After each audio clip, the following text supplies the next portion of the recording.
V Krškem je v načrtu najprej izgradnja razvojnega dela, potem pa še kemijske sinteze 2 kot dodatek kemijski sintezi 1, ki na tej lokaciji stoji od leta 2015. Mi imamo tam 16,5 hektarja zemlje in to je samo nadaljevanje tega, kar je že sedaj. Sedaj je v južnem delu oziroma bolj ta del infrastrukture in proizvodnje blizu reke Save, potem se pa pomakne bliže železniški progi oziroma predelu temu Krškega, ki se mu reče Vidim. Gre za naložbo, od katere v Krki v letošnjem letu največ pričakujejo. Mi imamo že lep čas gradbeno dovoljenje.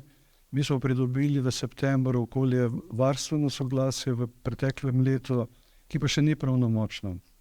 Mi računamo, da bo to soglasje pravnomočno ali koncem prvega, v začetku drugega kvartala in potem začnemo z izgradnjo, ki bo trajala 4 leta, bo pa seveda sukcesivno Krka tudi dodatno zaposlovala na tej lokaciji. Naložba je visoka 163 milijonov evrov, ampak glede na podražitve pričakujejo, da bo znesek višji. Razen, ker bo to še nekaj let trajalo, če se ne bodo zadeve obrnile.